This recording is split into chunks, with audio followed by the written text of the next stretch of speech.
Dumating mga kababayan si Digo. Subuan na kasi mga kababayan. Biglang ni-resume ng Congress yung Quadcom hearing kahit kinancel na po nila. Kasi nagyabang si nagyabang si Panelo. O ngayon, magkakasubukan. Tingnan natin, nasa holding room si Digong. Naunang dumating sa Congress mga kababayan, si Laila de Lima. O ngayon, iniintay na lang matapos yung Holy Mass. May ginawang Holy Mass kasi mga kababayan ngayon. At kayo ay nanalangin ng paghilom. Ayan At kung po. kayo'y tatanungin ko, kumpara sa unang araw na 0 to 10 ang bigat ng sakit, ngayon ba, G's pa rin ang daladala nyong sakit at bigat? Di na kayo sumagot. G's pa rin? Naiibsan. Pero bumabalik ito, lalong higit kapag Holy Mass naaalala, for EJK victims lalong and higit families. kapag nakikita nagsisinungaling, lalong higit kapag yung mga pumatay ay wala pang katarungan. Malaya, tumatawa, at nagdiriwang pa. Dito, Patama kay Digong. natin hinihingi yung patuloy na katarungan at paghilom. Tayo yung bumalik na Samaritano sa paanan ni Jesus. Yung siyam na nahilom na, naketongin, humayo na. Nag-good time na sila. Ngayon, nag-announce si Barbers. In just 5 minutes niya, we will start with the Quadcom hearing. 11th Quadcom hearing ngayon sa issue ng AGK. O, nandyan na po si Acop, si Abante, Congressman Abante, si Dan Fernandez, si Dong Gonzales, yan si Dong Gonzales, si JG Suarez. Ito yata sino to? Baka si Paduano to. Yung gustong sipain ni gustong sipain ni Digong. Tapos nandito na din si Batangas Representative Beatrix Luistro Jinky, si Pimentel, Congressman Pimentel, si Kunggon, si Ortega, tapos ito si tawag dito, taga rito sa amin, Rods Gutierrez. Yung iba, ito si Alonto, si Sia Alonto po. So I think may quorum na po mga kababayan. Biglang dinesisyonan na ituloy pa rin mga kababayan kahit pinospo na po, kinancel sana. Kasi sabi ni Ace Barbers doon sa pinatawag niyang press con kahapon, may mga witnesses niya kasi na hindi pa na-vetting. Pero ngayon, kasi nagyabang si Panelo, na kahit niya kinancel ninyo, pupunta kami dyan. At i-confront namin yung Congress. Bakit niya kinancel nila? Pupunta niya yung ating Pangulo, kinancel nila. At sasabihin namin sa kanila na magsagawa ng marathon hearings. Sila yung gustong magdikta mga kababayan. Napakayabang ni Panelo. O ngayon, sabi ko nga mga kababayan sa unang video natin, tingin ko, nag-isip yung Congress ng strategy kung paano mabitag si Digong. Ang ginawa, kiniskis yung ego. Hinamon mga kababayan, magpakalalagi ka niya. Takot ka ba niya? Sabi ni Paduano. Natatakot siya? Ayun. Nakiskis yung ego ni Digong. Nag-decide siya na mag-attend, pero canceled naman yung canceled yung hearing. Ayun pala, yung intention ng Congress, sa tingin ko, sinadya na i-cancel para magyabang. Ngayon, hindi na siya maka-atras kasi biglang ni-resume ng Congress yung sesyon. Napilitan si Digong na mag-appear. Pag hindi po, kayaan. O diba? So magkakaalaman ngayon mga kababayan. Nagre-ready na. Ayan po. Nasa komunyon pa yung ano, nasa pagkomunyon pa yung mass sa Congress mismo ito po. Star-studded po. Kompleto yata yung attendance. So, basag yung mga propaganda po ng mga nausog vloggers na kinancel ng kongresan niya kasi naduwag. Wala pong duwag sa ating mga congressmen. Mga palaban yan. Si Paduano. Nandyan na po si Paduano. Hindi mo masindak yan si Paduano. Dating revolutionary po. Paano mo masisindak ang dating revolutionary? Di ba? Isa na yan po sa, sa laban. Armadong laban. Relax na relax si Dan Fernandez. Ready nang magpasipa kay Digong.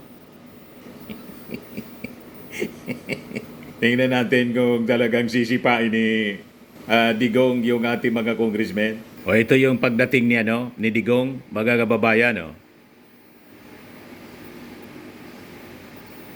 Ayan po. Ang dumating si Digong sa Congress kanina. Nagkagulo yung, yung media. Relax na relax yung mga congressmen. Yan po. Relax na relax po. So, iniintay lang na matapos yung mass, mga kababayan. Pero tapos na rin po. Litrato nila kaysa mga mukha nyo. Maglilitrato na lang po. Sila Tapos na. So, pwede nang magsimula.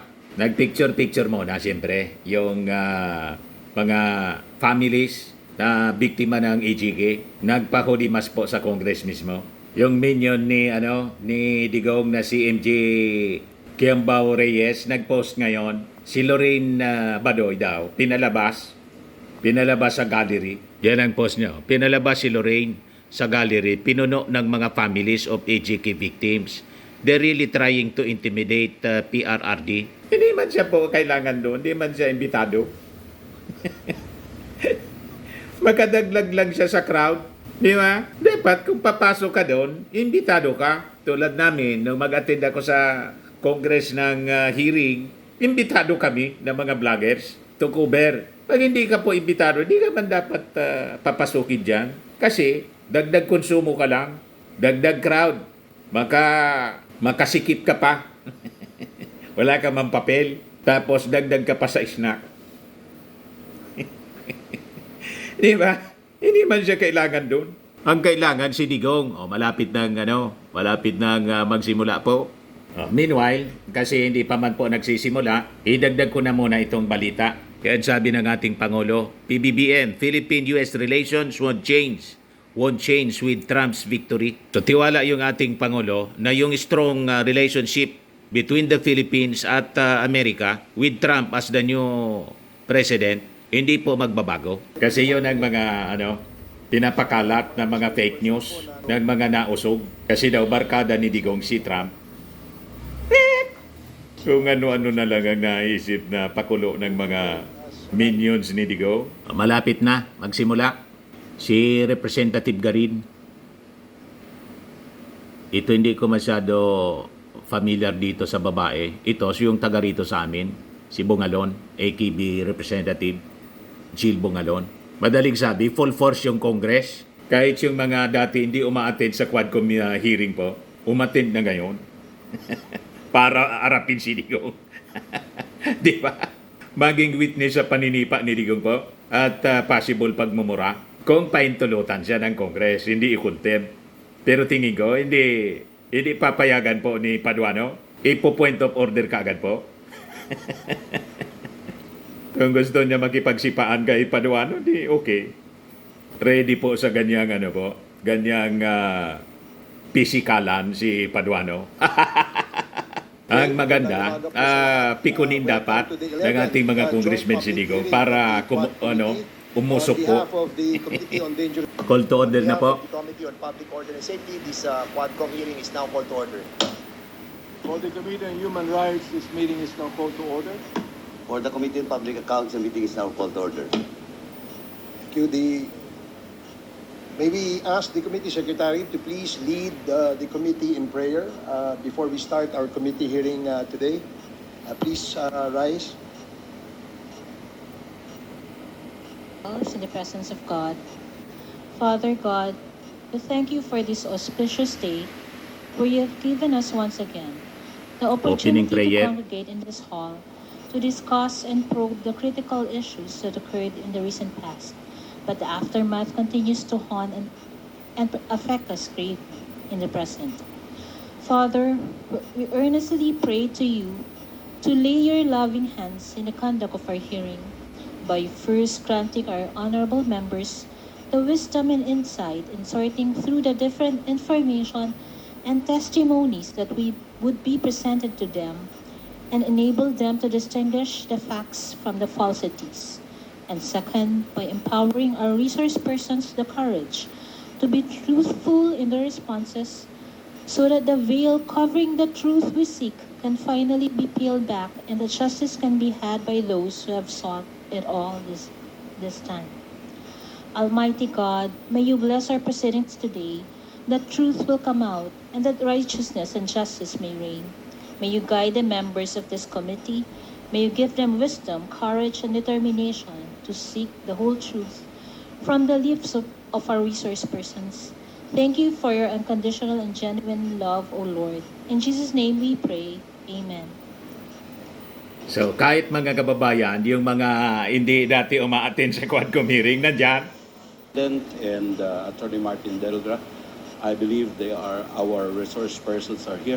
Also, Father Flavi and Attorney Jock. So nandyan na yung mga resource persons po, except for for Digong, We would hindi like pa to pumapasok si formally Digong. start this committee hearing by allowing the chair to deliver his opening remarks. However, it seems that the former president is not yet around. Maybe we can give him a little more time. Is he? I believe he's already present in the hall, right? So and who else are not present at the moment, Comsec? Father Flavi Villanueva, the founder of Program Pagilom, and Attorney Sherry Jokla. Although we are trying to contact them if they will be arriving later. Okay, sige po. So for the meantime, so Papasukin na 1 minute ninyo.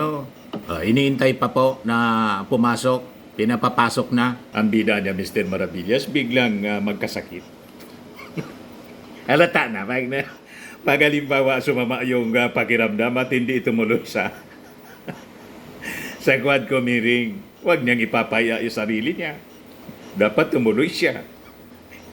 Wala pa kasi sa loob ng Quadcom meeting room.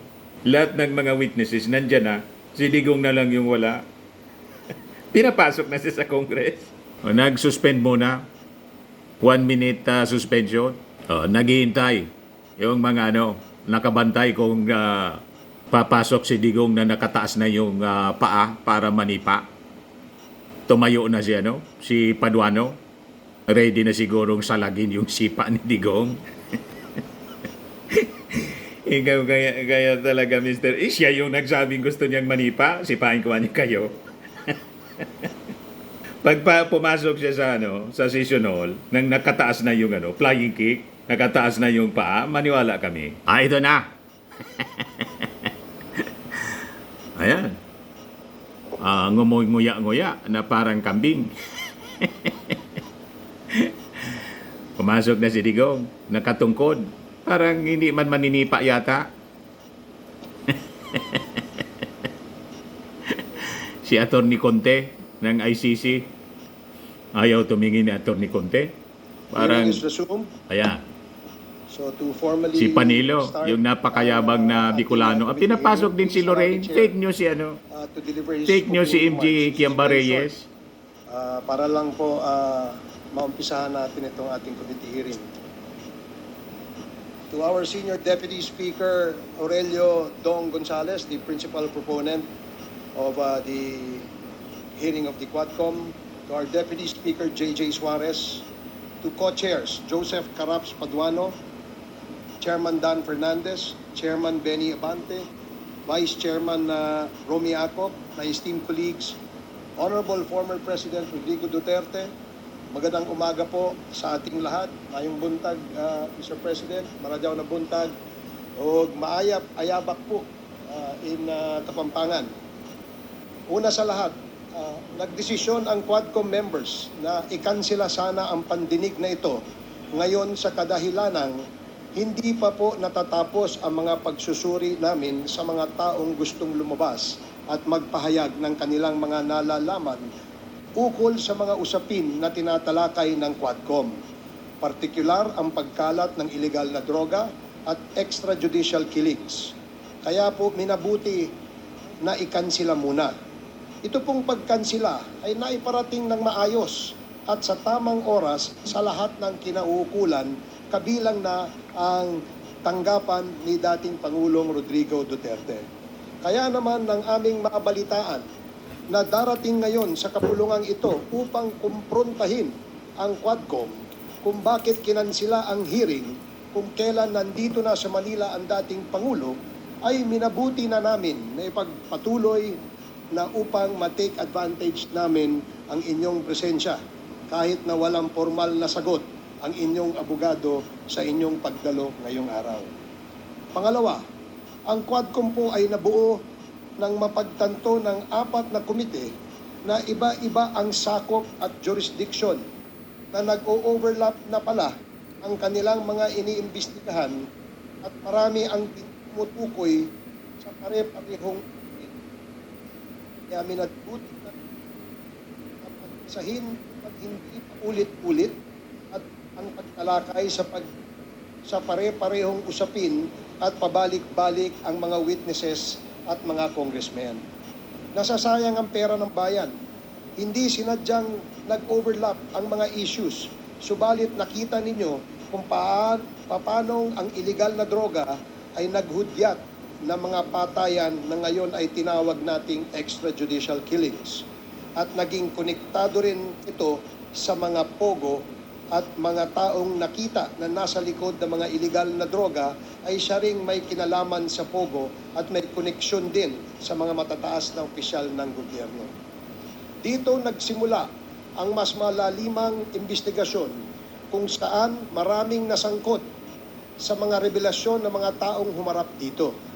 Nagulat ang bayan. Napakalaki pala ng bagay na ito. Hindi namin maaaring talikuran ang aming tungkulin kung kaya't pinagpatuloy namin ito hanggat lumabas na nga ang pangalan ng ating dating Pangulo. Sa kagustuhan naming bigyan ng pagkakataon ang dating Pangulo na magpaliwanag at pasinungalingan ang mga bintang sa kanya, ay minabuti naming siya mismo ang aming imbitahan. Kaya ngayon na nandirito na ang dating Pangulo, tinatanggap po namin ang inyong pagdalo at kami po ay nagpapasalamat. Sa huling sagot sa amin ni Attorney Delgra na hindi na kayo dadalo sapagkat nasabi na ninyong lahat ang kailangan ninyong sabihin, kung kaya't isinama na niya sa kanyang sagot ang inyong opening remarks sa Senado. Ay ito na rin ang ituturing naming opening remarks ninyo dito sa amin. Sa kanya namang pahayag na sinabi daw ninyo na wala ng integrity, walang independence at probity ang Quadcom, kung kaya't hindi nyo na kailangan pang dumalo, kami ay nagagalak na dumating pa din po kayo. At sa inyong desisyon na magpakita dito sa amin at paunlakan ang aming imbitasyon, ay pinasisinungalingan ninyo ang sinabi ni Attorney Delgra na wala kaming integridad, walang independence at walang probity. Sa sinabi din ni Attorney Delgra na ang aming pandinig ay isa lamang political ploy at ginagamit lamang namin upang hanapan ng basihan ang mga krimen na isasampalaban sa inyo. Nais po naming tiyakin sa inyo, Mr. President, na hindi po iyon ang trabaho ng Quadcom. Kung may mga naibintang man sa inyo sa paglalahad ng mga ibang taong nagtestigo dito, iyon ay kay kanilang mga pahayag. At iyon ang nais naming bigyan ninyo ng linaw. Hindi kami naririto upang husgahan kayo, kundi marinig sa inyo ang katotohanan at ang sagot sa mga paratang at mga pahayag laban sa inyo. Wala po sa amin dito ang nag-aakusa sa inyo sapagkat hindi po kami ang may reklamo at hindi po kami ang may kaalaman sa mga pangyayari kundi ang mga ibang taong umarap dito sa Quadcom. Kung sa sinasabi niyo po naman na ang mga ibang tao na humarap dito ay aming pinwersa upang magsabi ng hindi totoo at tinawag niyo pong subornation ang ginawa ng Quadcom members, ay nagkakamali po kayo, Mr. President. Mismong mga abogado na nakaharap sa tagpong iyon kung saan nag-uusap sina Colonel Grijaldo at Chairman Abante at Chairman Fernandez ang nagpatunay na gawa lamang ni Colonel Grijaldo ang kanyang istorya. Sa katunayan, 2 beses nang nagbigay ng excuse letter si Colonel Grijaldo sa amin sapagkat hindi siya makakarating sa mga sumunod na mga pandinig. Marahil ay napagtanto niya ang bigat ng kanyang paratang sa Quadcom. Mamaya po ay aming babasahin sa inyo ang pahayag ng mga abogadong naroroon. Sa punto pong ito ay papayagan na po natin ang pagtatanong ng mga miyembro sa inyo upang bigyan linaw ang mga naipahayag na rito laban sa inyo, upang maging gabay namin sa pagbalangkas ng anumang kailangang hakbang upang maprotektahan pa ang mga karapatan ng mga taong naaakusa at mapangalagaan din ang mga karapatan ng mga taong naaapi sa pamamagitan ng pag-amyenda ng mga batas, paggawa ng mga bagong batas o pag-repeal sa mga umiiral na mga batas. Sa pagpapatuloy po natin ngayon sa pandinig na ito ukol sa extrajudicial killings, nais po namin tiyakin sa inyo na rerespetuhin po namin ang lahat ng inyong mga karapatan. Hindi po kami naririto upang kayo husgahan, kundi pakinggan ang inyong panig. Abogado naman po kayo, Mr. President, kaya alam namin na mas alam ninyong pangalagaan ang inyong mga karapatan. Iginagalang po namin kayo, and in deference to you being the former President of the Republic, we shall accord to you all the respects due you. Kung kaya't binuksan namin ang pandinig na ito upang hindi po masayang ang pagod ninyo sa pagdalo ninyo sa amin. Nag-imbita din po kami ng mga resource persons na hindi namin inaasahan na makakadalo pa dahil nag-cancel na po kami nung Lunes. Kaya ang pagbubukas na ito ay sobrang short notice. Kaya po sa mga makakadalo at habol o makakahabol, welcome po kayong lahat na mga invited guests and resource persons. Sa mga hindi po invited, ngunit naririto, pasensya na po kayo. At hindi po namin kayo papayagang gamitin ang oras ng Quadcom at baka malihis tayo sa ating agenda sa araw na ito. Kung gusto po ninyo magpaimbita sa susunod, ay iimbitahan po namin kayo. Marami pa pong pagkakataon at kami ay umaasa na kayo ay dadalong muli sa ating mga susunod na mga pagdinig. Magandang umaga po at maraming salamat sa ating lahat. The next to deliver his opening remarks is Congressman Benny Abante, the chairman of the Committee on Human Rights. You are now recognized. Maraming salamat po, Mr. Chair. Dahilan sa Tagalog po ang inyong opening remarks, hayaan po niyo ko na mag-English naman. Sapagkat mayroong isang abogado dito, ininsulto ang isang member ng Quadcom na hindi raw marunong mag-English. Gusto ko pong sabihin sa abogadong yan na ako po ay marunong mag-English. Baka mas marunong pa ako sa kanya mag-English. Mainit si Abante po. Ito ang opening remarks ko sa ating Senior Deputy Speaker, Padinig yung kay, Deputy kay Speaker, Panelo. sa aking mga co-chairs, ladies and gentlemen, colleagues, at mga kababayan. Today marks a significant development in our ongoing inquiry. Gusto ko yung abogado natin na nang insulto dito sa isang member natin dito, makinig na mabuti at i-correct niya ang English ko kung kinakailangan. For the first time, Nandidilat na si Abante po. former President Duterte will appear before this committee Matapang yan si to Abante po. answer Pastor. questions posed by his Hindi members. mo po maano ang pastor. I would like to begin Totoong by pastor ito. thanking him. Thank you, Mr. President, for coming here. Rest assured po that Congress recognizes your role as our former president, and we will extend to you the respect that the position deserves. Maraming salamat po. Respect but not deference, Mr. Chairman. However, my friends, colleagues, let me draw a clear line here. While we should be respectful, we cannot be differential. Mga kababayan, watching today with us, it is important to stress that respect and deference are two different things. It is vital that we, as representative of the people, remember that Umuusok distinction. na si Abante po. Because our Hindi ultimate urugan si allegiance Digong at si is Panilo. not to any one individual, no matter how high their office.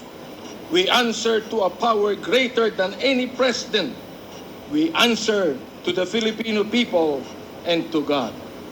As Scripture reminds us in Romans 10:3, and I quote, "Since they did not know the righteousness of God and sought to establish their own, they did not submit to God's righteousness." Our fidelity belongs to the Lord alone. Our mission is to seek the truth, Tindi. and we shall not be swayed from that path. As we have said time and time again, we have organized this inquiry with a solemn purpose to recommend avenues for justice to be served, seek accountability, and uncover the truth as we adhere to the rules of inquiries in aid of legislation. And inherent to this is our moral obligation to stop the vicious cycle of extrajudicial killings against our people who cannot defend themselves, to stop the blatant violations of our Constitution and our laws by scheming individuals and criminal syndicates, and to abate the social menace of illegal drugs.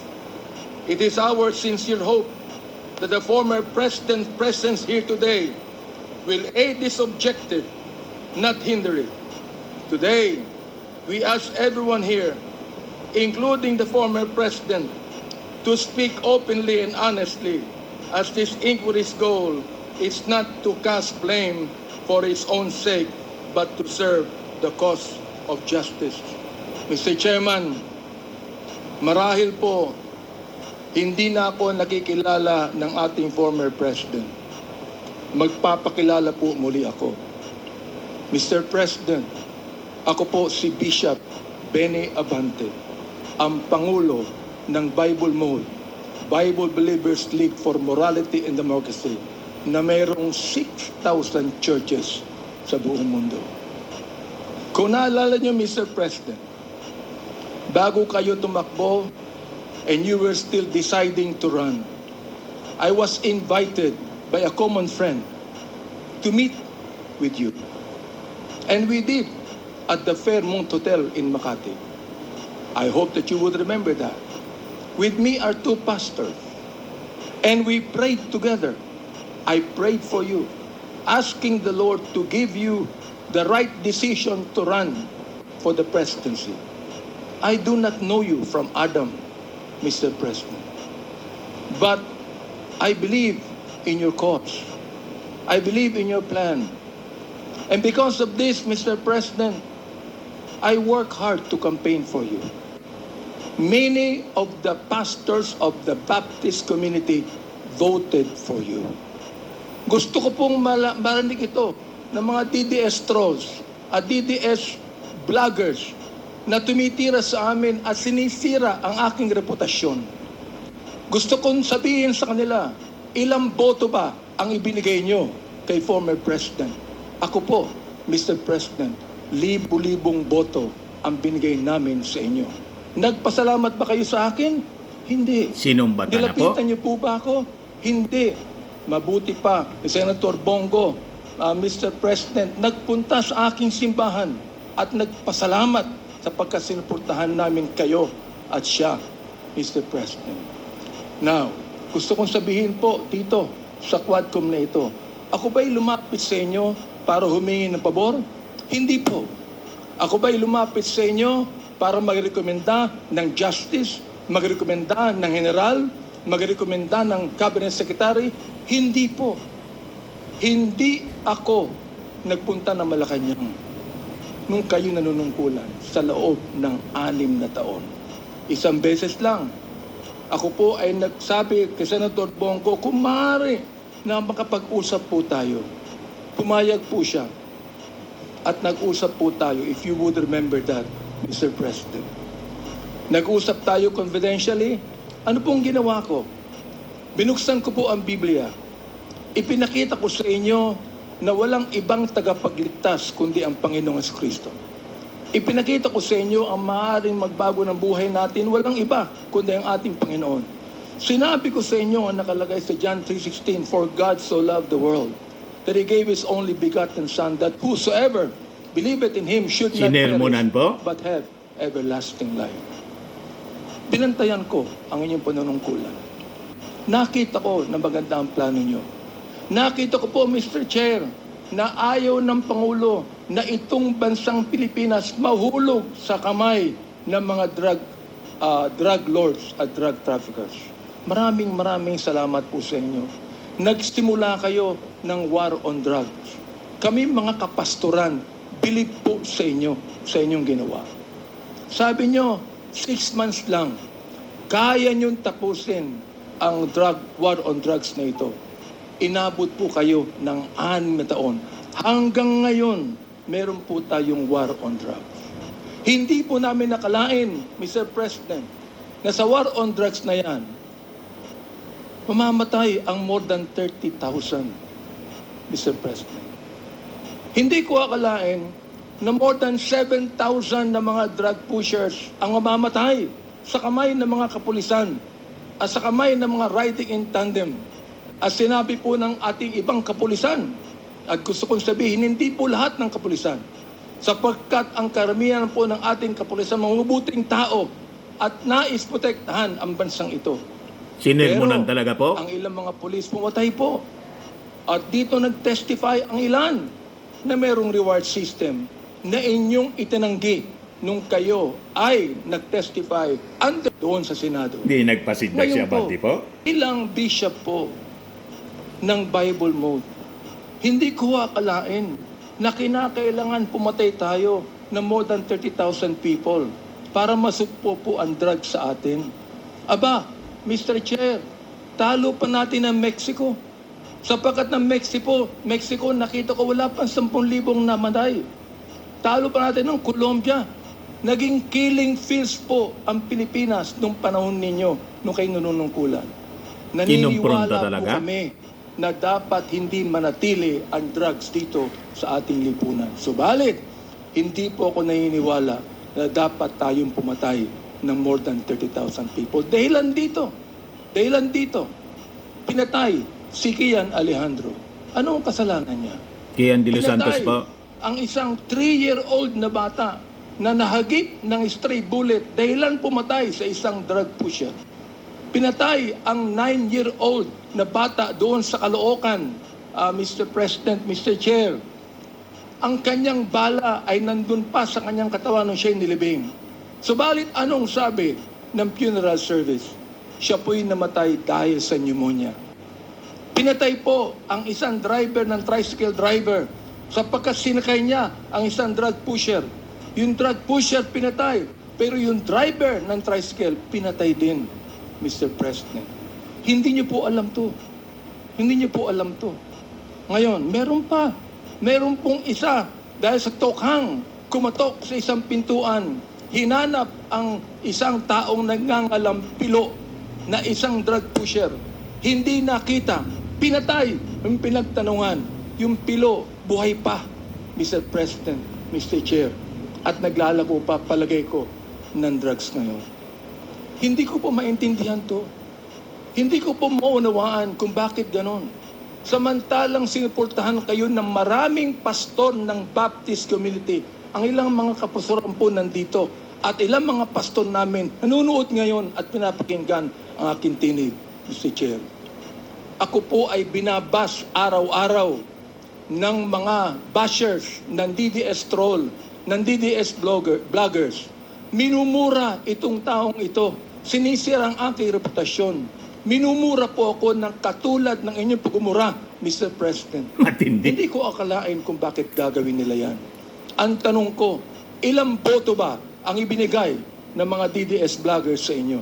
Tingnan Gusto mo. kong sabihin sa inyo, Sinong I batan can to? testify on this, na libu-libong boto ang nakuha nyo sa Baptist community at hindi ako humiling ng anumang pabor sa inyo, Mr. President. In fact, kung naalala nyo, Mr. President, sinabi ko kay Senator Bongo na nais kitang imbitahan sa aming selebrasyon ng National Baptist Day, Mr. President.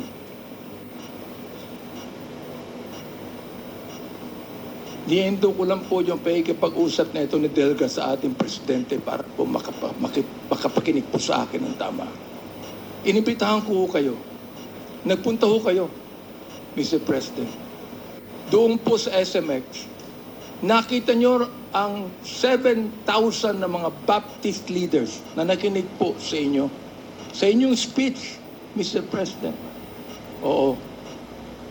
Doon po sa speech ninyo, sa harapan po ng mga bishop at ng mga pastor, nagmumura kayo.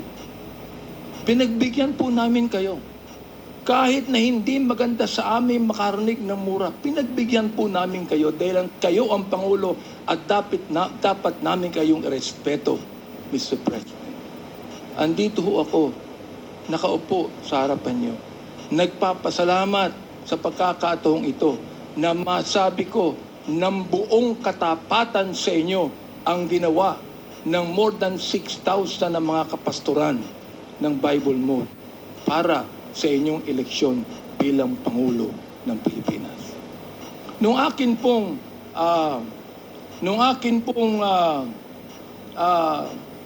nag-file ako ng bill, Mr. President, yung pong tinatawag nating Republic Act 11897, an act declaring the second Thursday of January of every year as special working holiday to be known as National Baptist Day.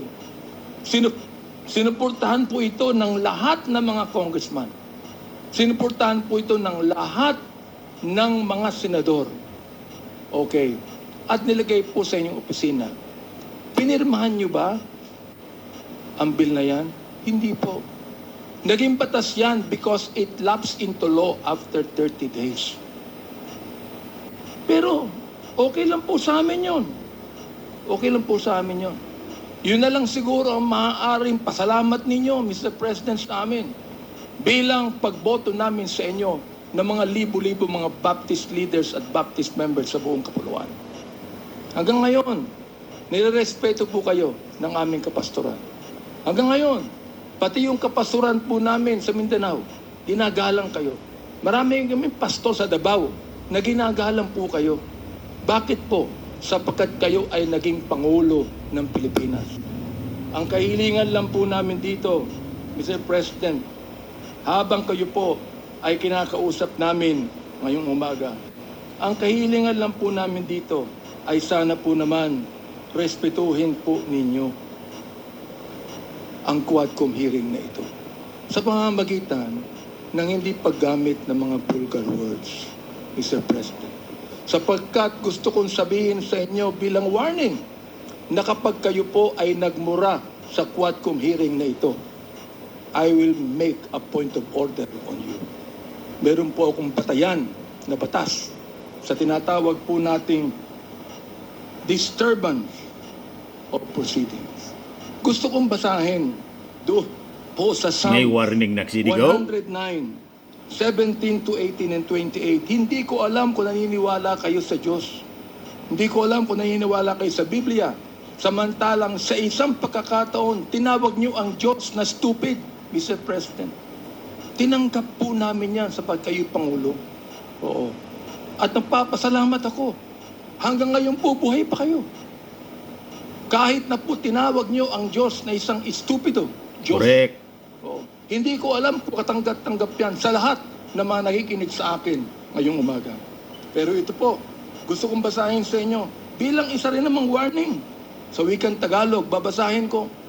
Sapagkat iniisip niya, ang manumpa, ang magsabi ng masama, kaya darating niyon sa kanya, sapagkat hindi siya nalugod sa pagpapala, kaya't malayo yaon sa kanya.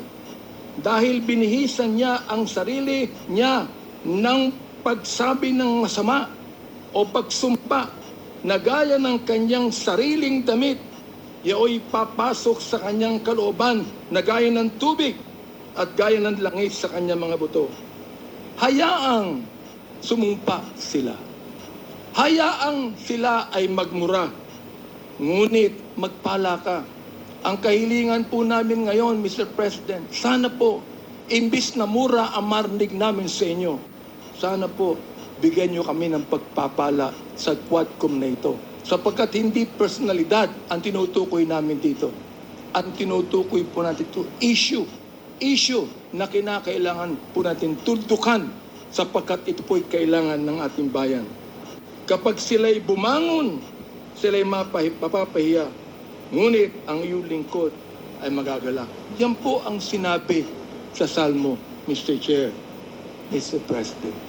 Salamat po sapagkat hinayaan niyo ako na magsabi sa inyo ng buong katapatan na walang halong anumang pagkukunwari, Mr. President. Ginagalang ko pa rin po kayo. Hindi po dahilan ay kayo, kundi dahilan sa minsan naging Pangulo kayo ng Pilipinas. Kaya nga po ang aking opening remarks is what? Respect, not deference. We are not here to give you obeisance. We are not here to give you obedience. We are not here to submit to you. We are here as equal members of this House, Mr. President, Mr. Former President. You are now a private citizen. And I hope and pray that you would give us equal respect as we give you equal respect today. Maraming salamat po, Mr. Chair. Thank you, Congressman Nabante. The next to deliver his opening remarks is Congressman Stephen Caraps Paduano, the Chair of the Committee on Public Accounts. You're recognized. Thank you, Mr. Chairman. Good morning, everyone. As mentioned in the opening statement of the Chairman Barbers, today's hearing was originally scheduled to be postponed and moved to November 21, 2024. However, when the news emerged that the former President will be attending, and after we verified the announcements confirming his desire to attend the hearing, the Quad Committee decided to convene on short notice. This will allow us to hear directly from the former President and to address questions regarding the issue of extrajudicial killings. We have no guarantee that the former President will attend future hearings or fully participate in this investigation. Since he committed to be being here today, we couldn't let this opportunity to pass. As we continue our hearing, I wish to reaffirm the Quad Committee's commitment to a thorough, transparent, and accountable examination of the issues before us. Proceeding with today's hearing underscores our dedication to a fair and open inquiry, one that seeks truth and clarity rather than distraction or delay. Our work here is not a matter of posturing, but of responsibility to the law, to the people, and to those impacted by our actions.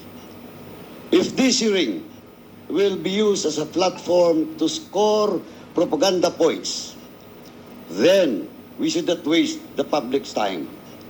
This is not the place for shallow tactics or personal agendas. Our purpose here is serious and clear. We are here to listen, to ask critical questions, and to closely examine the policies and decisions that have shaped the nation. I hope the former President shared this enthusiasm and the discussions do not devolve into empty rhetoric aimed at evading the truth. With that in mind, let us strive to make this hearing meaningful, productive, and focused on uncovering the truth. Let us honor the public's trust, ensuring that this session is conducted with integrity and purpose. Marami pong salamat, Mr. Chairman. Thank you, Congressman Paduano. The next to deliver his opening remarks is the Chair of the Committee on Public Order and Safety, Congressman Dan Fernandez. You are recognized. Maraming salamat po, Mr. Chairman. Inurasan ko po kayo, Mr. Chairman. 10 minutes po yung opening remarks. Si Chairman Paduano, 5 minutes. Si Chairman Abante, 30 minutes po ang kanyang inubos. At sa totoo lang po, wala na pong tayong oras. At siyempre po, we have to consider also the health of the former President.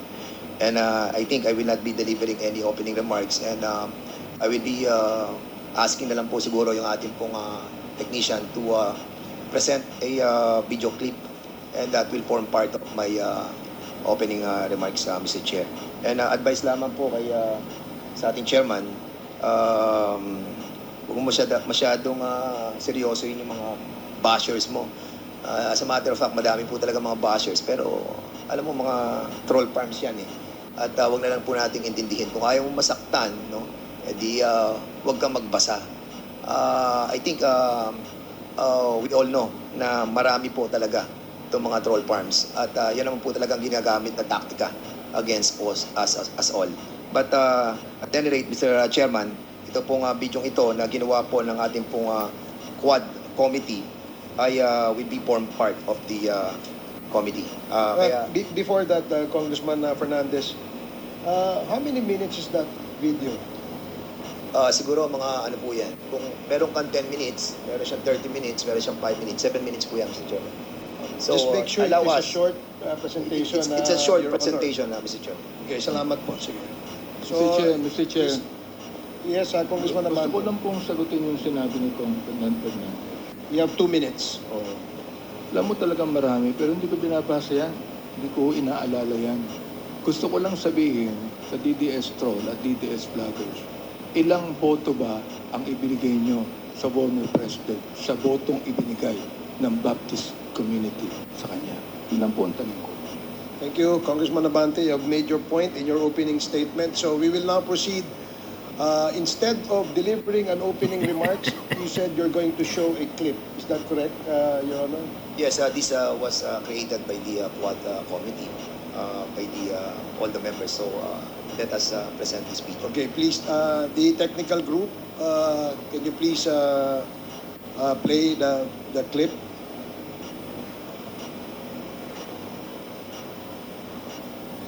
Prefer to shoot them. Kaya may order ko yung ganyan, sir. Shoot to kill them. Wala akong pakialam dyan sa iyo, mga ginawa. I don't give a shit kung anong gusto nilang sabihin.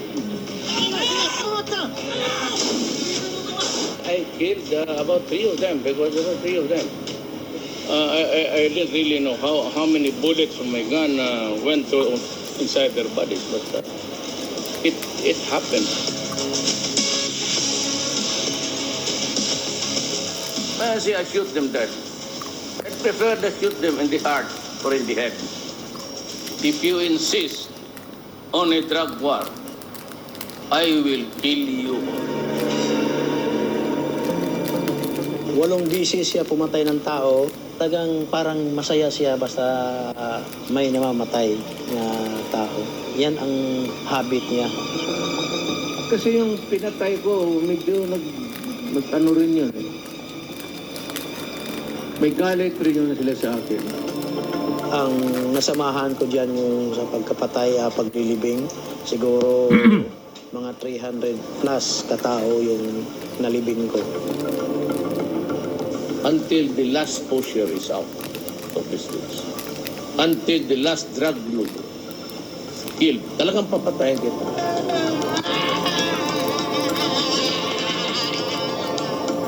The whole Davao Death Squad network was used as Mayor Rodrigo Roa Duterte's personal killing machine.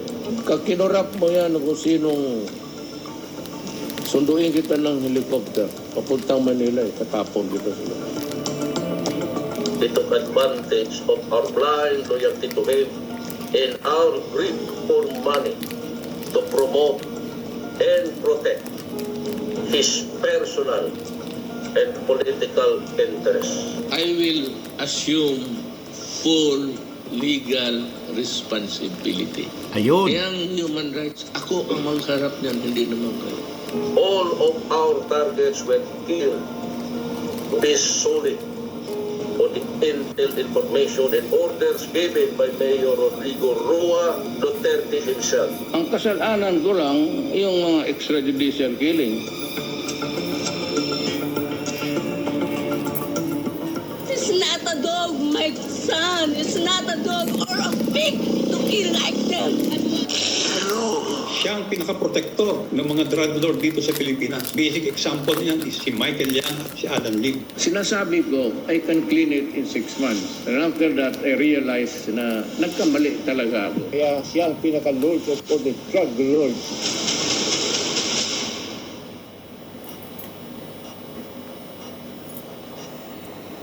Okay, sige po. Salamat. So, we will now proceed with the next agenda. May we recognize Congressman Acop, our Vice Chair, to please discuss the ground rules for today's committee hearing. You are recognized, Congressman Acop. Thank you, Mr. Chair. I would just like to repeat the rules applicable insofar as our hearing is concerned. Only the microphone of the lead chairperson or presiding officer shall be on unmute mode at the start of the meeting. During the period of interpellation, resource persons shall be given 5 minutes each to state their position or make a presentation in the meeting. Resource persons shall not be allowed to speak or make interjections unless and until they are recognized by the lead chairperson or the presiding officer. Committee members and other House members who want to make statements or ask questions to resource persons shall register with the committee secretary of the lead committee and shall be recognized by the lead chairperson or the presiding officer on a first to register basis. Members shall be given 10 minutes each for their interpellation, excluding the answers of the resource persons. No member except the lead chairperson or the presiding officer shall be allowed to speak or make interjections during the course of the interpellation of a member unless and until recognized by the lead chairperson or the presiding officer. Any question addressed to the joint committee shall be presented to the committees separately, and the decision of the joint committee shall be the majority vote of the 4 committees. Now, insofar as the role of councils is concerned, the councils, Mr. Chair, should see to it that they should present their appearance to the Quad Committee if there are councils present, and the participation of counsel for the witness during the hearing and while the witness is testifying shall only be limited to advising on the legal rights of the said witness or resource person. Counsel for a witness or resource person shall conduct oneself in a professional manner and shall observe proper decorum. Otherwise, upon a majority vote of the members present, there being a quorum, such counsel shall be subject to contempt or to such other disciplinary action that may include censure and removal from the room where the hearing is being conducted. Thank you, Mr. Chair. Thank you, Congressman Acop. Now, the next part of the agenda is the discussion or deliberate administrative matters. Pwedeng makontent, mga kababayan dyan, no? We will dispose of Si Chairman Digong, Paduano. pag Thank you, Mr. Chairman. We hindi have siya at least umayos. important 2 main matters to be discussed. The first is the letter coming from the Mercado and Associates Law Office representing as counsel of Police Colonel Hector Guijardo and was signed by Attorney J. Mercado, Managing Partner. Mr. Chairman, with regards to the Siocos order regarding 07 November 2024 Joint Committee hearing, with this, Mr. Chairman, I move that we defer discussion on this letter to expedite discussion. today's hearing, Mr. Chairman. Did I get it right? Is there a motion to defer? Yeah, to discussion? defer and discuss this matter on later part of the hearing. There is a Mr. Chairman. motion to defer discussion on the letter sent to the Quad Committee by the Council of Colonel Grijaldo. Duly seconded. Are there any Second, Mr. Chair. objections? Is that an objection? Any objections? Hearing none, the motion is approved. Second, Mr. Chairman, is the letters that was sent to us during the previous hearing by Attorney Delgra, representing as counsel the former president. And with that, Mr. Chairman, before I discuss this admin matter, may I ask Attorney Delgra, are you the counsel of the former president or a witness or a resource person at today's hearing? Because I do believe that you have received the postponement. I do believe that you have... Attorney Delgra, please listen.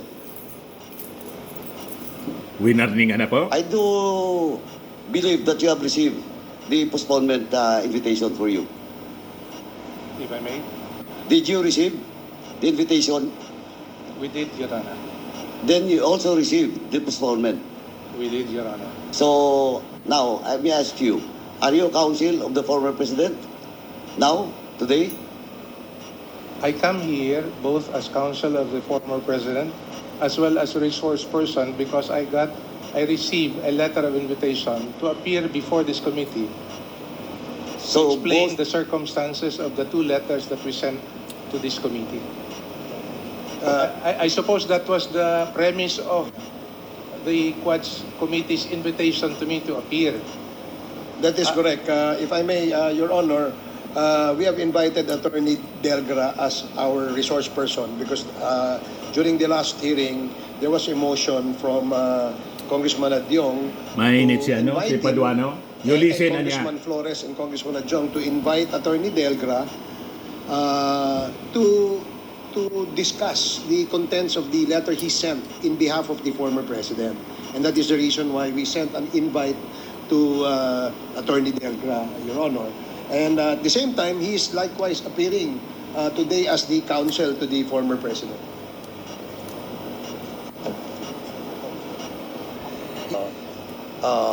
To enter his appearance as a counsel, and we never invited him as a resource person. We will ask Attorney Delgra to Can enter his we check appearance. the letter that we have?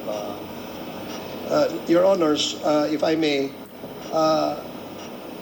we will ask the lawyers and the invited resource persons to appearing in behalf of the former president today as his counsel to enter their appearance before the Quad Committee.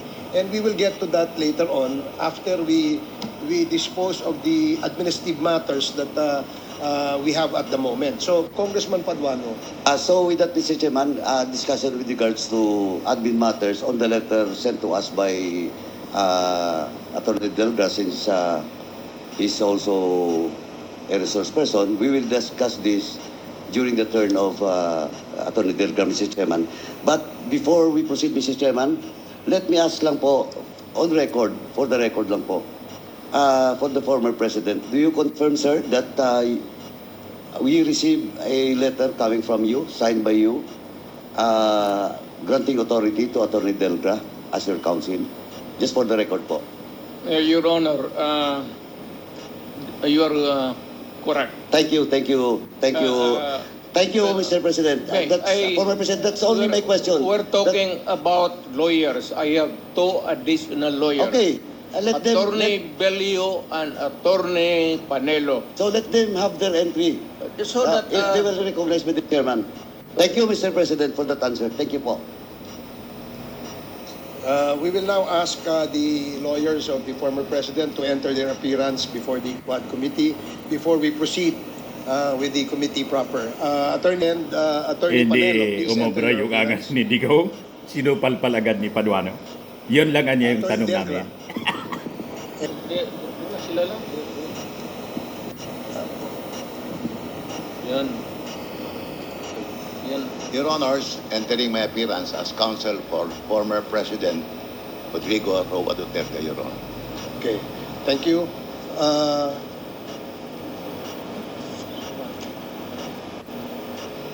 Your Honors, respectfully appearing as counsel Ang bait ni Panilo, oh. Rodrigo Roa Duterte. Okay, thank you, Attorney Panelo. Bumait yung yabang ni ano. Nawala yung yabang ni Also a resource person. So I will Panilo. just ask the admin matters during the turn of Attorney Delgra. Okay. Thank you, Mr. Chairman. Thank you, Congressman Paduano. Now, we would like to ask our resource persons to please take their oaths before we proceed with the committee proper. I have here a list of the names of the members who want or who wish to propound questions later on to our resource persons. So, but before that, may we ask our resource persons to please take their oath before the committee. Comsec, please administer the oath. Persons who are attending this hearing for the first time. So we would like to request the former president to please stand and Attorney Delgra and Mag-oath po tayo. Comsec, please proceed. okay. Please raise your right Hindi hand. mananipa po. Do you swear to tell the truth, the whole truth, and nothing but the truth in this congressional inquiry, so God may help you? They Bumait said si in the Digo. affirmative, sir. The oath has been... To our resource persons, thank you very much, Comsec. Now we will proceed Hindi now with the nagpa-blab yung interpellations. Congress. I have asking questions is from the member of the minority. Congressman Arlene Brosas, you are now recognized. You have 10 minutes. Thank you, Mr. Chair. Maraming salamat, Mr. Chair. Magandang umaga po sa ating lahat. Mr. Chair, first of all, siguro i-reiterate ko lang yung kaninang sinabi ni Chairman Benny Abante na we would like to remind na wala sanang mga Excuse salita. me, Congressman Bros. This is a oversight on my part. Meron pa hong nasa agenda. I am really, really sorry, Congressman Brosas. We have invited members from, what group is this, DSJJ? May I have the list of the names? May magsasalita pa muna Bago po tayo sa ating pagtatanong. before si the Brosas. first, who's going to be recognized first? Father Flavi Villanueva. You have 2 minutes, Father, kung maaari po. Magandang umaga po sa lahat dito. Ako po ay si Father Flavi L. Villanueva, SVD. Isang pare na nakakita, nakasaksi, at patuloy na kumakalinga at naghahandog ng paghilom sa mga balo o lila na biniktima ng war on drugs noong nagdaang administrasyon. At dito ay nakita ko ang kawalan ng katarungan, kawalan ng sistema, at higit sa lahat, ang karumal-dumal na pagpatay sa mga nasalaylayan. Aldrin Pineda, 13 years old. Bakit ako pinatay ni Omar? So Omar ay isang pulis sa Tondo. Marca Alpina, pangarap ko maging pulis. Pero pulis din ang pumatay sa kanya, 3 taong gulang. Erwin, 29 years old. Ipagluluto kita ng pansit, bibili lang ako, pagbalik ko, pagdiriwang natin ang kaarawan mo. Hindi na siya bumalik at 6 na bala ang tumoda sa kanya. Naka-civilian pero kompleto sa battle gear. Si Berto ganun din. Ang huli niyang wika, papasada lang ako ng tricycle, pagbalik ko, pagdiriwang natin ang birthday mo, mahal. Civilian ang pumatay, pero tinorture, tinago, bago pinasabog ang bungo. Kung nagkaroon ng kawalan ng sistema sa pag-imbestiga, nagkaroon ng sistemang pagpatay sa kanila. Mahigit 200 ang kasama ko sa baba. Lahat sila may kwento. Lahat sila nawalan. At ang nawala sa kanya ay ang mga taong bumubuhay sa kanila. Katulad doon na sabi ko sa Quadcom, bago ko ibigay yung microphone sa mga kasamahan kong naririto sa pangunguna ni Randy De Los Santos na siyang kumakatawan sa program Panghilom at susunod magsasalita. Sabi ko sa Senado, kung mayroong sistemang pinagmamalaki, kung mayroong baril na ginamit ang mga nanlaban at tunay na nanlaban sila, then, Mr. Chair, let it happen today. Let it happen in this Quadcom.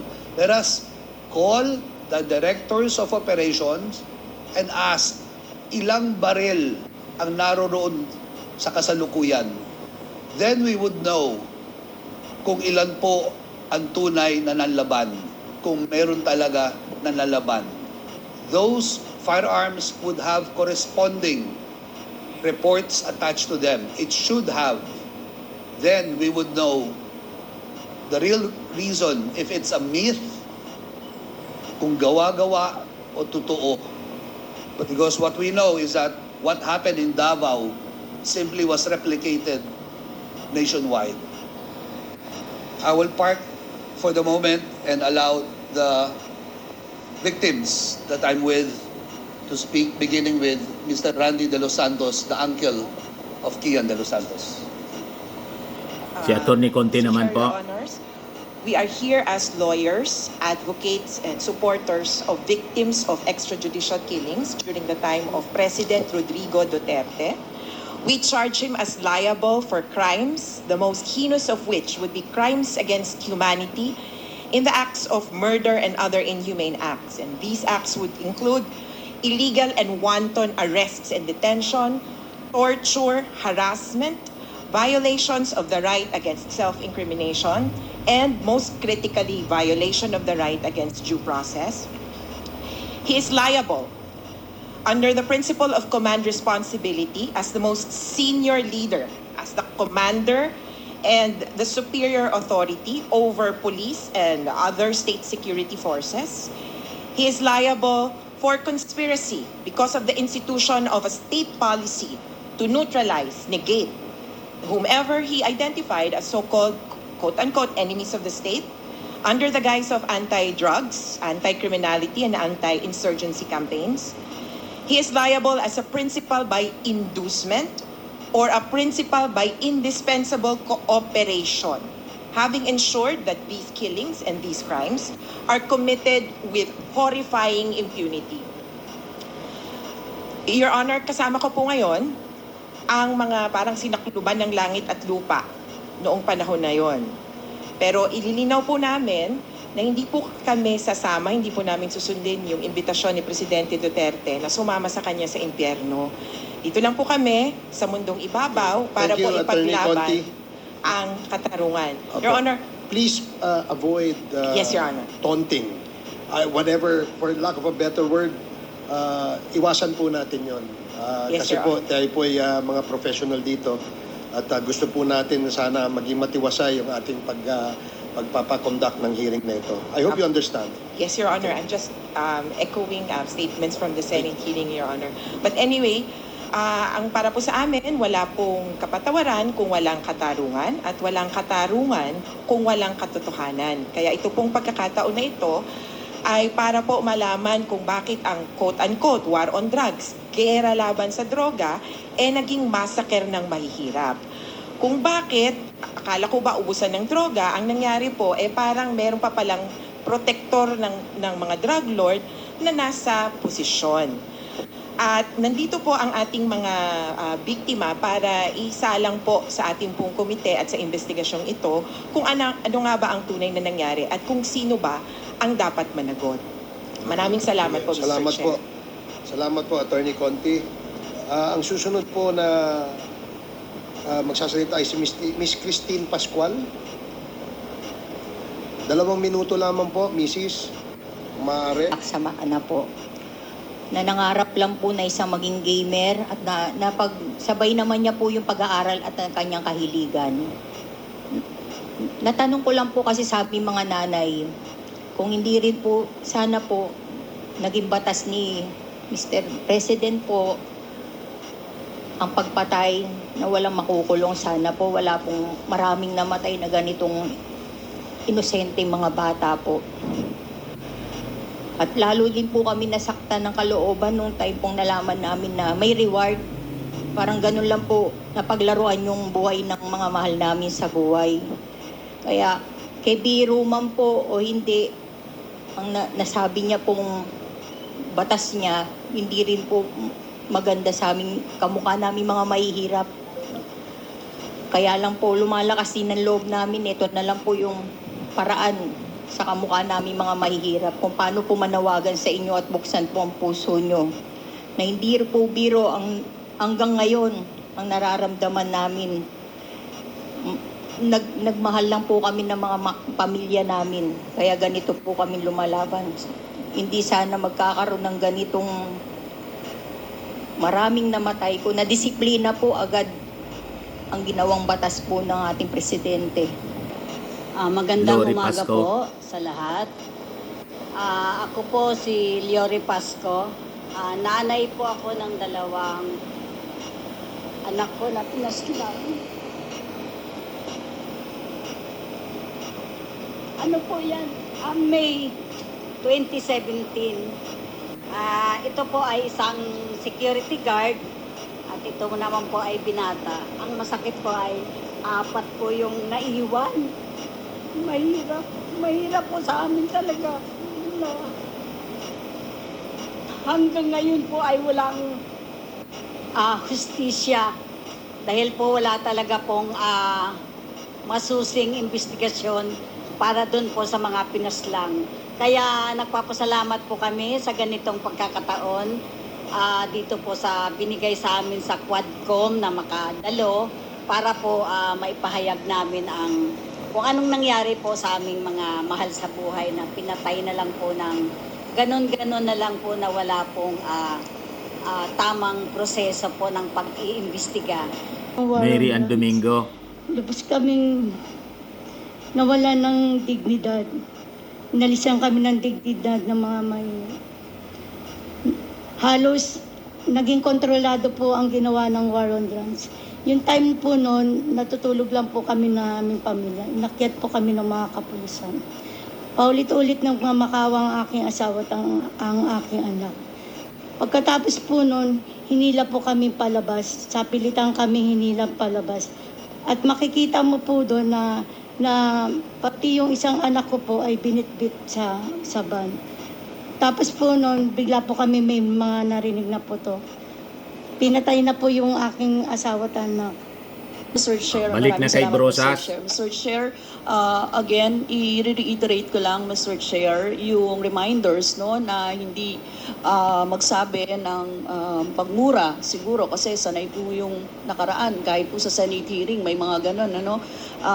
Respeto naman sa atin dito and sana po concise sa pagsagot kung ano lang ang tanong, yun din lang ang sagot at mag-defer ng i-defer ang mahahabang explanation kasi nakikita niyo naman, Mr. Chair, madami talagang gustong magtanong ngayon eh. Kaya sana po ganun yung ano, no? And simple lang naman po yung mga tanong ko. It has to do with the, kung ano din yung mga sinabi ng dating Pangulo doon sa Senate hearing. Yon, Mr. Chair. First, yung observe decorum. Tapos, syempre, tulad po ng sinabi ni Chairman Abante, hindi po tayo mangingimi na mag-point of order kapag nilabag po itong mga ito. Yon. Now, Mr. Chair, I would like to direct my questions, Mr. Chair, to Rodrigo Duterte. Mr. Chair, noong October 28, sinabi ni dating Pangulong Duterte under oath sa harap ng Senado, and I quote, I and I alone take full legal responsibility sa lahat na nagawa ng mga pulis. Pursuant to my order, ako ang managot. At ako ang makulong, wag yung pulis na sumunod sa order ko. Ang tanong natin, Mr. Chair, the families of innocent extrajudicial killing victims are present. Yun po yung pinagsalita nyo kanina. So can the former president look them in the eyes and say once more that he takes full legal responsibility for the deaths of their loved ones, Mr. Chair?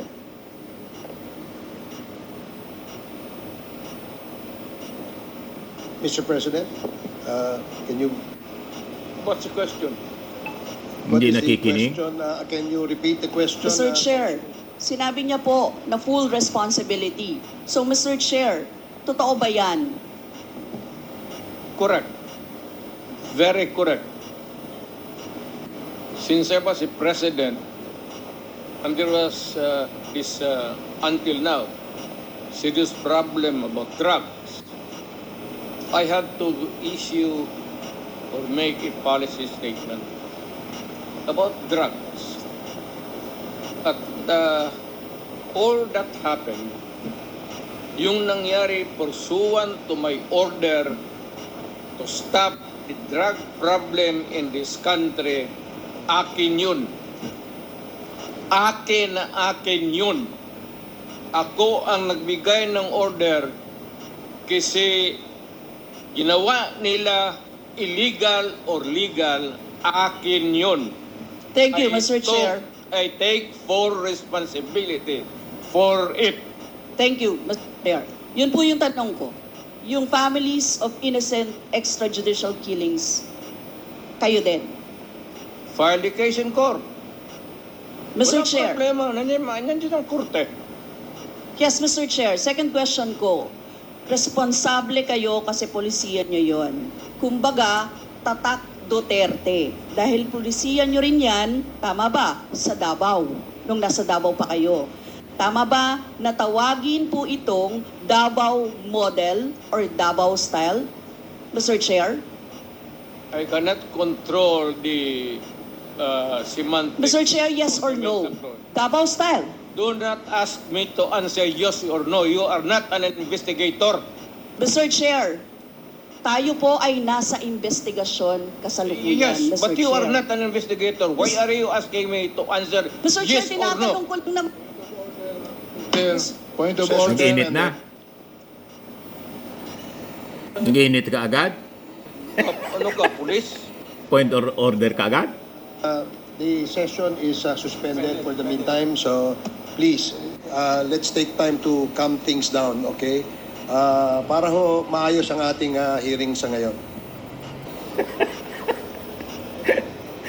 Uminit ka agad po? Point of order. Hearing Kalma is muna. resumed. Rosas? Resume. Yes, Mr. Chair. Napakasimple lang po ng tanong ko.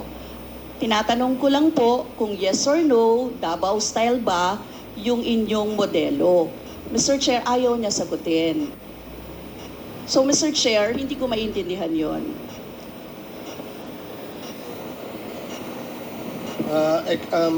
If I may, Secretary Bello, we normally, the committee does not allow the counsel of the witness to speak because the role of the counsel is limited only to counseling his client on his rights. Hanggang doon lamang po. But we cannot ask you to answer any questions that will be asked by any of the members. And that is what Thank you, is in Your the Honor. rules. Thank you, Your Honor. Actually, I'm not answering the question of Congresswoman Rosas, Your Honor. My point is, Your Honor, to allow the resource person to finish his answer. Okay, we will do that. Thank you, Attorney Bello. Thank you, Your Honor. Thank you. Congressman Brosas, maybe it is, perhaps the former president would like to elaborate on his answer. We may ask questions that is answerable by yes or no, and as much as possible, we would ask the resource person to say, only answer yes or no. But if he wishes to elaborate, and as long as it is germane and related to the answer to your question, we will allow that. But Yes. we will make it very, very short. Yes, Mr. Chair. Pwede namang mag-expound, Mr. Chair. Ang tinatanong ko lang, sa particular question na yun, maaari naman siyang sagutin ng yes or no. And then the explanation, Mr. Chair. Opo, opo. Mr. Do not control my answer, kung Your Honor. This is not an inquisition. It's a democratic process of investigation. Okay, thank you, Mr. President. Umuusok na? Sana po,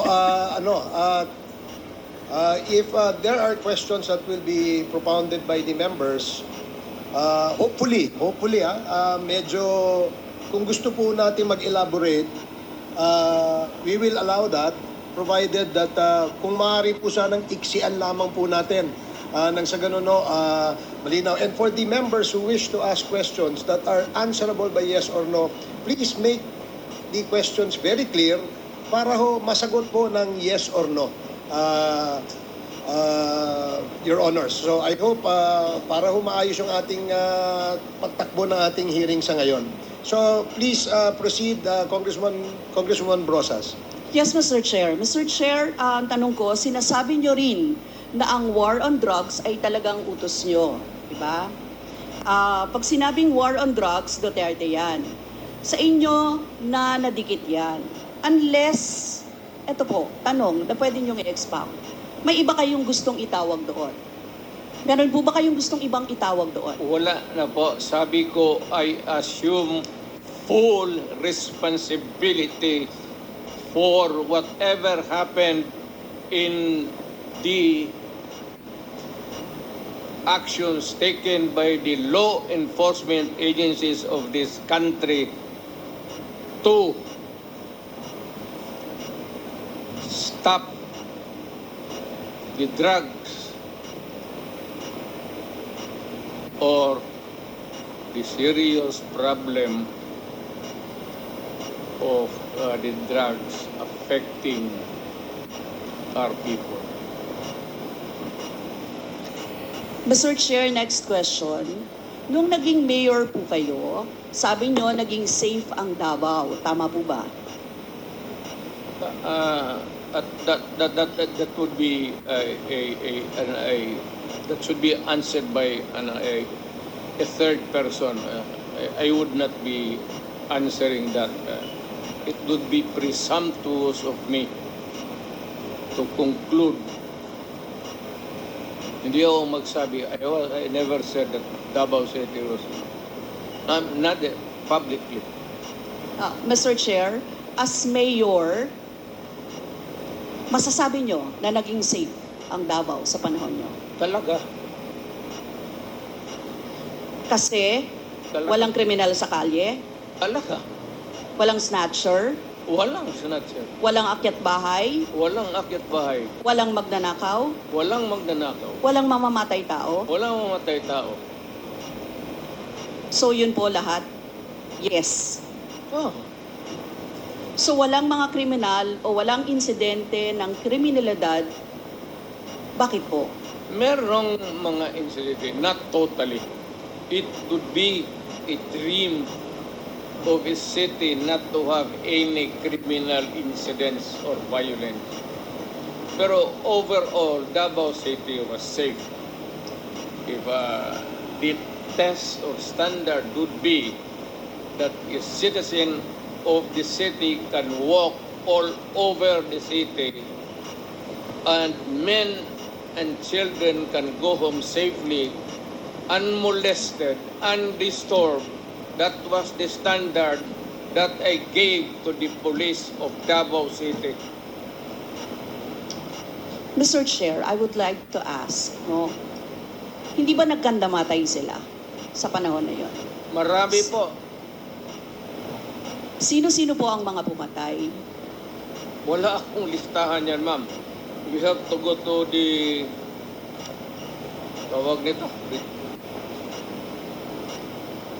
Hindi ko bit-bit.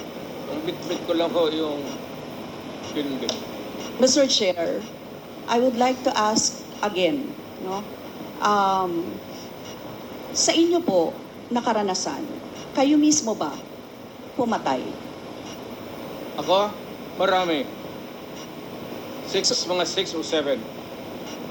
So Ewan what- ko kung natuluyan yung, hindi ko na follow up sa hospital kung natuluyan.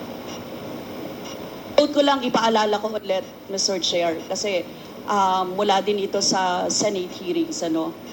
I-quote ko lang po kayo, in Davao, I used to do it personally, just to show to the guys that if I can do it, why can't you? Correct. Sinabi niyo po yan sa mga business leaders sa meeting sa Manila. At kung paano niyo ginode ang mga police officers to gun down suspects. Tama po ba? Yes, if they present a violent resistance, that's the only thing that you can kill the criminal if you are personally in danger of losing your Magkatabi pala life sila. Oh. too. Ito But ba- hindi mo pwedeng patayin yung criminal nakahandcuff o nakatali. Hindi trabaho ng lalaki yan.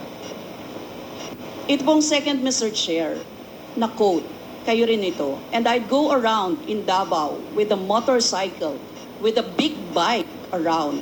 And I would just patrol the streets looking for trouble also. Manila Times po ito. I was really looking for a confrontation so I could kill. Sinabi niyo po ito. Yes. Nagdadasal po ako na nagmumumtor ako na may mag-hold upper dyan. At kung maabot na kita, talagang patayin kita.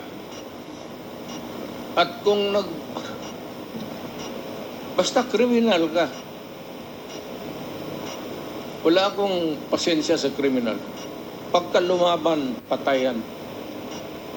So, Mr. Chair, kanina po kasi sinabi ni Duterte na he takes full legal responsibility. Yes. Siya ang mananagot at Yes. makukulong sa ginawa ng mga kapulisan. Yes. Kung sa inyo po ang policy, inaako nyo rin ang accomplishment nito. Yung Naku. lahat po, kasi kung naaalala ko sa war on drugs, yung mga accomplishment, may nahuli, nagbebenta, gumagamit, gumagawa ng droga. Lahat yan. Ma'am, if you are the city executive or mayor, lahat ng utos mo na ginawa ng pulis, and all the consequences, sagot ko yan. Pati ang ginawa ng pulis, sagot ko yan.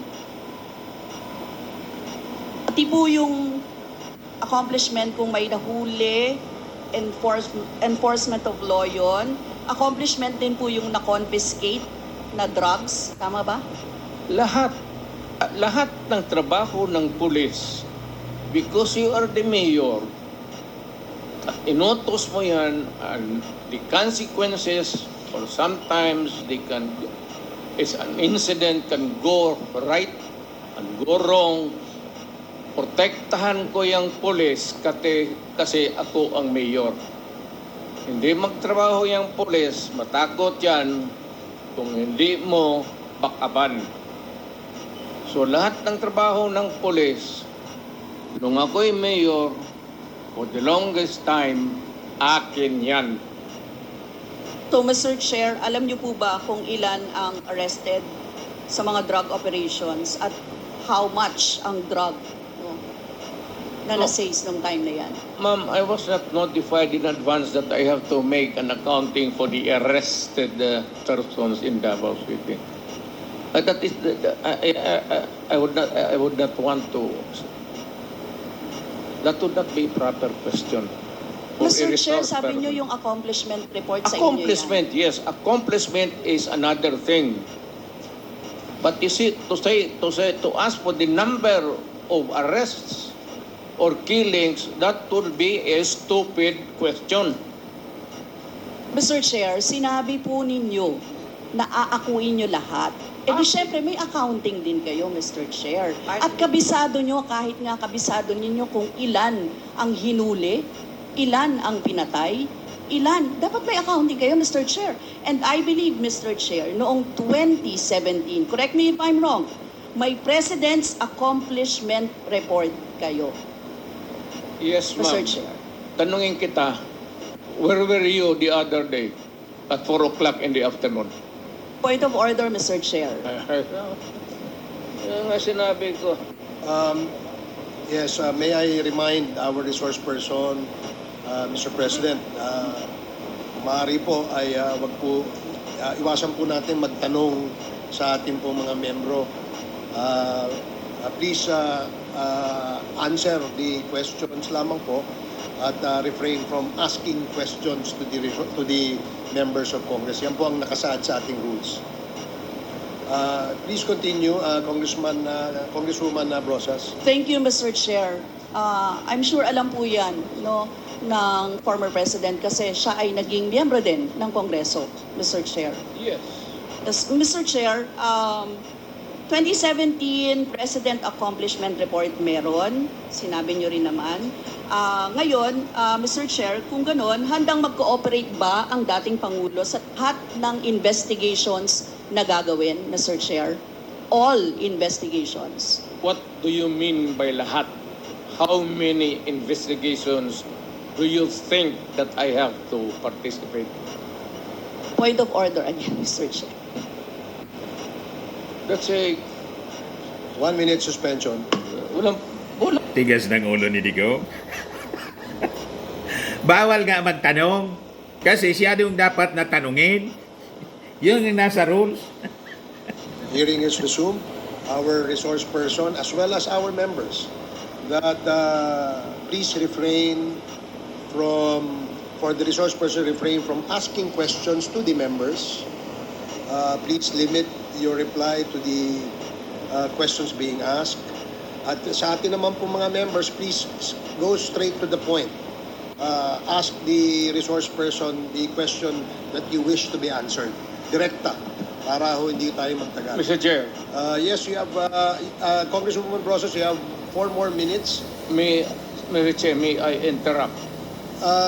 I am asking the... Is this related, Mr. President? Yes, to the it is question? related. I am asking yung nagtatanong to lay the predicate. Okay, sige po. Para hindi tayo mawala. Sige po. Congresswoman Brosas, I hope you can consider the opinion of the resource person by laying the predicate before you ask the question directly to the former President. Yes, Mr. Chair. Mr. Chair, siguro, tatanong ko na lang diretso, Mr. Chair. Yung former President ba ay willing na mag-cooperate sa investigation sa ICC? Kaugnay dito? ICC, ma'am. I'm asking the ICC to hurry up. And if possible, they can come here and start the investigation tomorrow. This issue has been left hanging for so many years. Matagal, ma'am, baka mamatay na ako, hindi na nila ako maimbestiga. So I'm asking the ICC through you na pagpunta na sila dito bukas, umpisahan na nila ang investigation. And if I am found guilty, I will go to prison and rot there for all time. Mr. Chair, balikan ko lang yung isa ko pang tanong, Mr. Chair. Ito sa Senate hearing dito, Mr. Chair. Sinabi ni former President Duterte, encourage the criminals to fight. Encourage them to draw their guns. Yan ang instruction ko. End of quote. And the only way na hindi kayo makulong and to justify the killing is bigyan mo talaga ng panahon na lumaban. Tama po ba? Yan ang sinabi ninyo. Yes, because that would be justified kung lumaban. Yan, kasunod pa lang po yung Ang question ko. utos ko- Ang question ko po ay bakit nyo ine-encourage yung kriminal na lumaban? Para medyo maminus-minus ang problema sa syudad ko. Kung may kriminal dito na 50, kung mapatay ninyo yung 30, di 20 na lang, hindi na Nabitag si Digo? problema dyan sa akin. Nabitag Ibig ni sabihin, Mr. Chair, Brusas? hindi mapaparusahan ang nakagawa ng krimen in self-defense. Hindi man siya dyan. Kasi alam naman trabaho ng police, ma'am. The policeman should know when to kill and when to injure. Hindi naman kailangan sabihin na. May elements naman ng self-defense. Alam niyo yon, Mr. Chair. Not self-defense, man. Performance of duty. Performance of duty, but elements of Connected with self-defense. that performance of duty is self-defense. So, Mr. Chair, ano yun? Ang what? Elements of self-defense, Mr. Chair. Self-defense is when you defend yourself to avoid injury, serious, or you die. That is applicable also to a policeman who is performing his duty, because the policeman has to confront, ang civilian has to iwasan. But a policeman, a law officer, if you are a law officer, you have to confront the criminal. Ang sanabi ko sa kanila, huwag kang pumunta dito sa akin isina na may sugat ka, sipain kita, patayin mo. Bakit ikaw ang may sugat? Wala Bitag? akong Inamin My na. language is brutal and raw for criminal. Wala akong pasensya, ma'am. I've been a prosecutor for 9 years. Talagang sinabi ko, pag hindi na mahinto yan, patayin mo na yan. Huwag mo nang pabalikin niya dito sa opisina ko. Thank you, really Mr. want Chair. to know the truth. Ganon. Last two questions, Congresswoman Rosas. Yes, Mr. Chair. Mr. Chair, gusto ko lang sabihin na sa elements of self-defense, first, dapat unlawful aggression. Second, reasonable necessity of the means employed to prevent or repel it. And third, lack of sufficient provocation on the part of the person defending himself. Mr. Chair, now I would like to direct my question to sa victims po, si Christina siguro at si Lori or si Mary Ann, Mr. Chair, ano po yung sirkumstansya or kalagayan ng mga nangyari sa pagkapatay ng inyong mga mahal sa buhay, Mr. Chair? Hanggang ngayon po, mahirap pa rin po sa kalooban namin. Ang mahirap lang dun kasi yung mahirap ka na tapos may mga pinagdadaanan ka pa po na ganito na hindi basta-basta na nahihimpasan ng kumbaga araw-araw, puro sakit ng loob, dasal, kung ano ba yung pinaglalaban namin ito. Salamat po. Mr. Chair, tatanong ko lang, ang susundan ko lang yung tanong ko. Ang tanong ko kasi ay, nagkaroon ba ng self-defense? Parang ganyan di ba? Ang nangyari. Nanlaban ba yung Yun po inyong... ang sinabi nila sa akin na nagkamotor po yung bata na wala namang motor na hindi marunong magmotor. Yung pong nanlaban, yun po yung sinabi nila sa akin na nakipag-anuhan po daw ng baril. Pero ano ang nalaman ninyo sa investigasyon? Laban ba? Well, Meron bang unlawful aggression? Meron bang reasonable necessity para i-employ or i-prevent or i-repel yun? Meron bang lack of sufficient provocation mula sa parte ng tao na dinidepensahan yung sarili niya? Sa lahat po ng mga nalaman ko po, dahil wala na rin naman akong ganun kaalaman ng ganyan po, lahat po yun gawa-gawang kwento po at wala rin pong napakitang ebidensya na nagsasabi ng katotohanan na nanlaban po yung bata. Si Nanay Lori siguro.